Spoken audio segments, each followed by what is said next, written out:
Sure. My name is Margie Brownfield. And I'm Marge Cunningham. My name's Kate Ellsbury.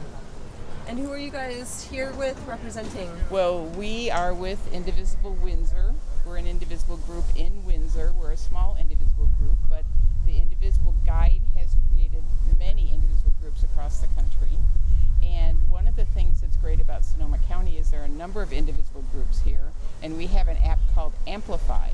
And Amplify is written by an individual in the Sonoma County Indivisible Group, and there is a script, and it's set up so you can call Senator Harris, Senator Feinstein, in our case Congressman Huffman. The numbers are right there for all of their offices, and there's a script that's written, so we tell them our zip code, we tell them we're with Indivisible Windsor, and we let them know how we feel about the issues, and we ask them to vote a specific way, or we thank them for already voting the way that we wanted them to. So on the other end of the spectrum, it's all for us. It's kind of all about what we call MOCs, which is members of Congress, and so we also meet with staff from both of our senators and our congressman, as she said, in our case, Huffman, on a monthly basis.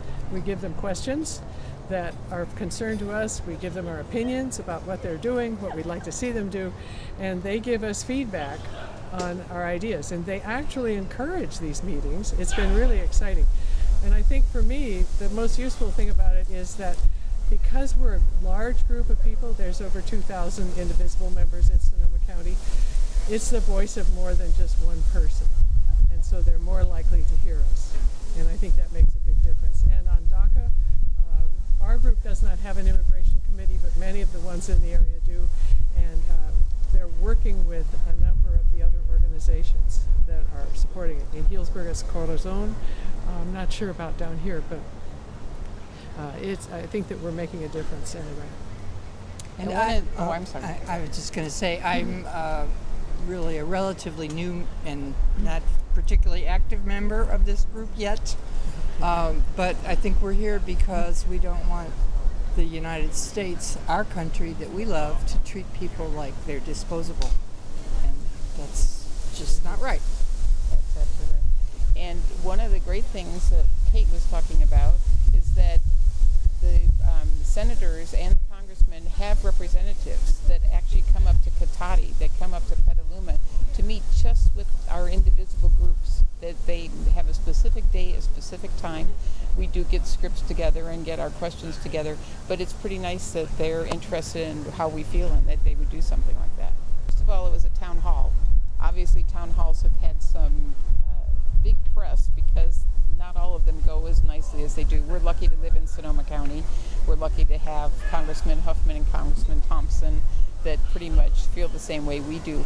But we're also lucky to have the people that are here at the Santa Rosa Junior College that really have the immigration, best interests at heart, and the fact that they are here to support and have continued to support for many years the young immigrants, I think is great. And it's especially useful to me, or I think to people like us, who don't have a personal, I don't think we have a personal relationship with immigration, say, but to hear other people's perspectives on that, and maybe more than I wanted to hear, but it's important to hear. It's like you got to listen. That's very true. I have a little bit of that because I am a volunteer for the YWCA, and I accompany domestic violence victims to court to get their restraining orders.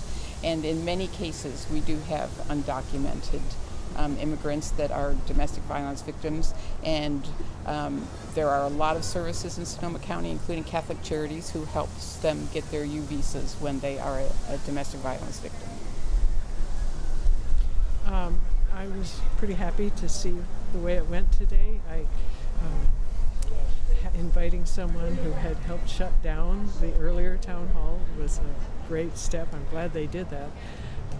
It would be tempting to think that they were co-opting his voice, but no, I don't think so.